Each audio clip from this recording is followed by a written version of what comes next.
కన్యవారికి గనక చూసుకున్నట్లయితే ప్రధానంగా ఇక్కడ మీకు సప్తమ స్థానంలో కుజుడు శని కలిసి ఉంటూ రవి కూడా అక్కడ ఉన్నాడు. ఆ యొక్క రవి 14వ తేదీ నుంచి అష్టమంలోకి వచ్చేస్తాడు. కాబట్టి ఈ రెండు గ్రహాల యొక్క కలయిక మూలంగా కలిగే ఫలితాలు ఏమిటి, మరియు అదేవిధంగా ముఖ్యంగా ఈ గ్రహ కలయికలు, ఈ రెండు గ్రహాల కలయికలు మీ జన్మజాతకంలో ఉన్నట్లయితే ఎక్కడుంటే ఎటువంటి ఫలితాలు వస్తాయి, దీనివల్ల దేశకాల పరిస్థితుల్లో ఎటువంటి మార్పులు రానున్నాయి, ఏ దేవతారాధన చేసుకుని ఎటువంటి పరిహార మార్గం చేసుకోవాలి అనేటువంటి అంశాలు చెప్తుంది నేనైనప్పటికీ చెప్పిస్తుంది సాక్షాత్ లలిత అమ్మవారిగా భావిస్తూ ఆ లలితాంబిక అమ్మవారి యొక్క అనుగ్రహం మీకు పరిపూర్ణంగా కలగాలని మనస్ఫూర్తిగా కోరుకుంటూ, ఇక్కడ సప్తమ స్థానము వివాహము, వివాహ నిర్ణయము, జీవిత భాగస్వామి, పార్ట్నర్సు, సామాజిక సంబంధించినటువంటి విషయాలు. అంటే మీరు ఒక వివాహ నిర్ణయం చేస్తున్నారు, తొందరపడి వెక్స్ అయిపోయి అసలు ఏదో ఒకట్లే అనేటువంటి నిర్ణయం తీసుకోకండి పొరపాటును కూడా. ఇక రెండవది ఏంటంటే, ఇక్కడ ఎవరితోనైనా మీరు భాగస్వామిగా ఒక వ్యాపారం ప్రారంభిస్తున్నాం, వ్యాపార భాగస్వామిగా ఎవరినైనా మీరు తీసుకుందాం అనుకుంటున్నారు, లేకపోతే జీవిత భాగస్వామిగా ఎవరినైనా మీరు తీసుకుందాం అనుకుంటున్నారు, ఈ యొక్క విషయంలో ఖచ్చితంగా జాగ్రత్త వహించండి. ఇక సామాజిక విషయాలు ఒక్కోసారి చూడండి, మనం చూస్తూ ఉంటాం యూట్యూబ్లోనది, మనకి ఫలానా సామాజిక మాధ్యమంలో ఇలాంటి ఒక రీల్ చేశారు, దాని మూలంగా ఇటువంటి పరిణామాలు ఎదుర్కొన్నారు, లేకపోతే ఒక సభలో ఇలా మాట్లాడడం జరిగింది, దాని మూలంగా ఇటువంటి పరిణామాలు ఎదుర్కోవడం జరిగింది అని మనం వింటూ ఉంటాం. కావున ఇటువంటి విషయాలలో ఖచ్చితంగా జాగ్రత్త వహించండి. ఇక మరొక విషయం ఏంటంటే, ఇక్కడ గమనించినట్లయితే ఈ సప్తమ స్థానం ఏదైతే ఉందో వివాహ స్థానము, వివాహ జీవితాన్ని చెప్పేటువంటిది. వివాహ జీవితం 12వ స్థానంలో ఉంటుంది, కాకపోతే మీకు 12వ స్థానంలో కేతు ఉన్నాడు. కాబట్టి ఈ యొక్క విషయంలో అంటే వివాహము, వివాహ జీవితం రెండు స్థానాల్లోని పాపగ్రహాల యొక్క సంఖ్య ఎక్కువగా ఉంది. కాబట్టి తొందరపాటు నిర్ణయాలు వివాహము, వివాహ జీవితము, జీవిత భాగస్వామి మరియు ఈ యొక్క విషయాల్లో కొంత జాగ్రత్తగా ఉండాలి. దశమ స్థానంలో గురువు ఉన్నందుకు కాస్త మీకు ఉద్యోగ అవకాశాలు వస్తాయి. అందులో ముఖ్యంగా గవర్నమెంట్ డిపార్ట్మెంట్స్ అంటే ప్రభుత్వ ఉద్యోగాలు కానివ్వండి, మనకి పోలీస్ శాఖ అనుకోండి, లేనట్లయితే ఏదైనా సరే ప్రభుత్వ ఉద్యోగ సంబంధించిన విషయాలకు అనుకూలత కూడా ఇస్తుంది ఇక్కడ ఈ గ్రహ కలయిక. కాకపోతే ఏంటంటే కొంచెం అప్పులు, హెల్త్ రిలేటెడ్ సంబంధించిన అంటే మనకి ఈ విషయాల్లో కూడా కొంత జాగ్రత్తగా ఉండాలి. ఇక మీరు నిత్యము చేయవలసిన దేవతారాధన వెంకటేశ్వర స్వామి యొక్క ఆరాధన చేయండి. నవగ్రహాల్లో ప్రధానంగా శని, కుజ, కేతు గ్రహాల దగ్గర దీపారాధన చేయండి. గోవులకి క్యారెట్స్, బెల్లం తినిపించండి, అనే విధానం బాగుంటుంది. మరి ఈ యొక్క కుజుడు, శని, రవి ఈ మూడు గ్రహాలు 14వ తేదీ వరకు కలిసి ఉంటాయి. ఏప్రిల్ 1వ తేదీ నుంచి దాదాపు ఏప్రిల్ 2 నుంచి. మరి ఈ రవి 14వ తేదీకి మారిపోయిన తర్వాత ఈ రెండు గ్రహాలు అయితే కలిసి ఉంటాయి 45 రోజుల పాటు దాదాపుగా, అంటే మే 15, 16వ తేదీ వరకు కూడా. దీని వలన దేశకాల పరిస్థితుల్లో జరిగేటువంటి మార్పులు ఏమిటి? ఈ సంవత్సరం అధిపతి మనకి రాజు గురువు అయితే మంత్రి కుజుడయ్యాడు. ఈ కుజుడు ఎప్పుడైనా సరే ఇలా జలరాశుల్లోకి ఎంటర్ అయినప్పుడు, అగ్ని, భూ, వాయు జలరాశుల్లోకి ఒక్కొక్క గ్రహము ఎంటర్ అవుతున్నప్పుడు దీని యొక్క తీవ్రతని, అంటే మనకి ఇన్ని రోజులు చూసినటువంటి వార్ స్ట్రాటజీ ఒక రకంగా ఉంటుంది, ఈ కుజుడు మారినప్పటి నుంచి ఇంకొంచెం వేరే రకంగా ఉంటుంది. అంటే ఇంకొంచెం దాని తీవ్రత పెరగనుంది అనేటువంటిది చూపిస్తుంది. కాబట్టి ఏంటంటే మనకి మీరు గమనించండి, ఇజ్రాయెల్ దేశానికి సంబంధించిన విషయంలో కొంచెం తీవ్రమైనటువంటి యుద్ధ వాతావరణం వల్ల అక్కడ ఉండేటువంటి ప్రజలకు ఎక్కువ ఇబ్బంది ఉంటుంది. దీనికి కారణం ఏమిటి అంటే, మనకి ప్రకృతిలో కొన్ని సంకేతాలు జరుగుతూ ఉంటాయి.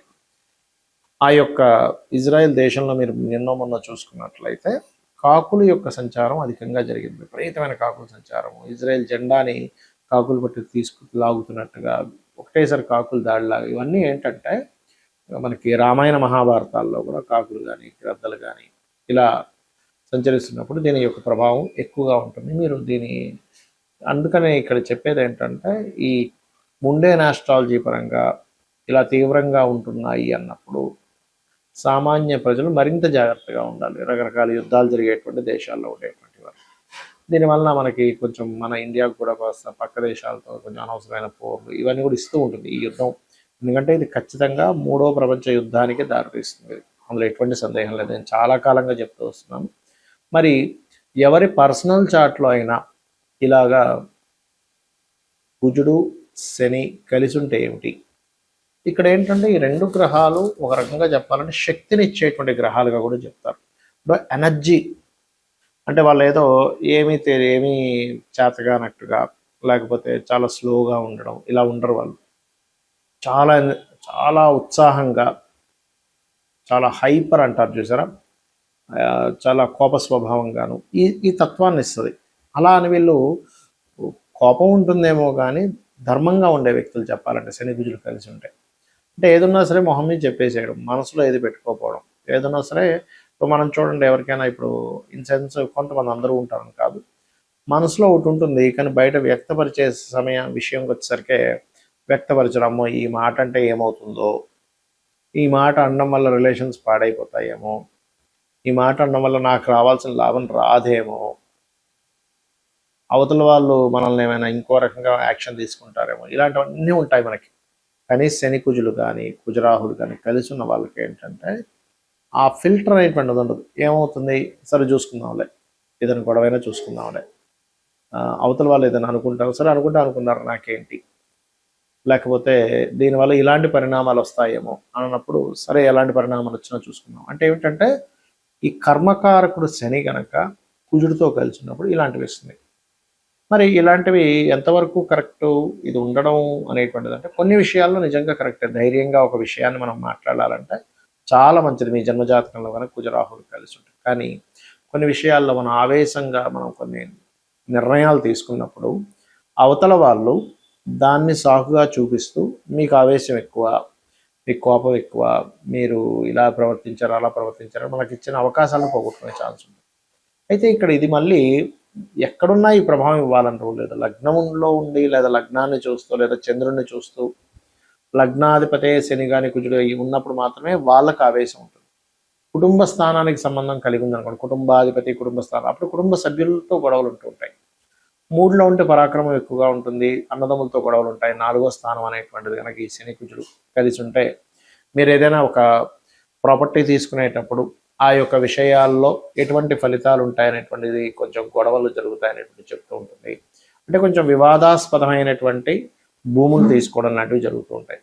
పంచమంలో కనుకుంటే కాస్త సంతానం అటువంటి ధోరణి కలిగి ఉంటుంది. ఆరో స్థానంలో కలిగి ఉంటే కనుక కాస్త శత్రువుపై జయం ఉంటుంది. కాకపోతే నిత్యము ఎవరితో ఏదో ఒక దాంతో గొడవలు ఉంటూ ఉంటాయి.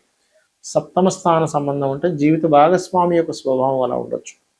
బట్ ఆ సప్తమాధిపతి మళ్ళీ శుభగ్రహాలతో ఉంటే స్టార్టింగ్ అంటే మొదట్లో అలా ఉన్నా తర్వాత వాళ్ళ యొక్క స్థితిగతులు అవి మారుతూ ఉంటాయి. ఇక అష్టమంలో కనుక ఉన్నట్లయితే ఆకస్మికంగా కొన్ని మార్పులు రావడం, సడన్ చేంజెస్ ఇటువంటివన్నీ ఇస్తుంది. ఇక భాగ్యస్థానంలో ఉంటే తండ్రి మీద దీని ప్రభావం, తండ్రికి కాస్త బీపీ లెవెల్స్ పెరగడం ఇట్లాంటివన్నీ ఇస్తూ ఉంటుంది. దశమ స్థానంలో కనుక ఎవరికైనా సరే శని కుజులు కనుక ఉన్నట్లయితే వీళ్ళ వృత్తి మీద వీళ్ళు చేస్తున్నటువంటి ఉద్యోగము వ్యాపార సంస్థల్లో అయితే లాభస్థానంలో ఉంటే వ్యాపారం మీద పడుతుంది. దశమ స్థానంలో ఉంటే వీళ్ళు చేసే వృత్తి ఏదైతే ఉంటుందో దాని మీద దీని ప్రభావం ఉంటుంది. ఇక ద్వాదశంలో కనుక ఉన్నట్లయితే దాని యొక్క ప్రభావం దేని మీద ఉంటుంది ఏమిటి అని చెప్పి చూసుకున్నట్లయితే ఇక్కడ ఈ స్థానము ఏదైతే ఉందో 12వ స్థానంలో ఇది తండ్రి యొక్క ఆస్తి మీద, వివాహ జీవితం మీద ప్రభావం ఉంటుంది. మరి దీనికి ఏమిటి, ఎవరికైనా ఇలా ఉండి ఈ యొక్క ప్రభావం మీరు అనుభవిస్తున్నారు అన్నప్పుడు మీరు నవగ్రహాలలో ముఖ్యంగా శని కుజ గ్రహాల దగ్గర ఇంకా ఇంకొక పాపగ్రహం ఏదైనా కలిసిన, ఉదాహరణకు రాహు కూడా కలిశాడు, అప్పుడు ఆ 3 గ్రహాలకి దీపారాధన చేయండి.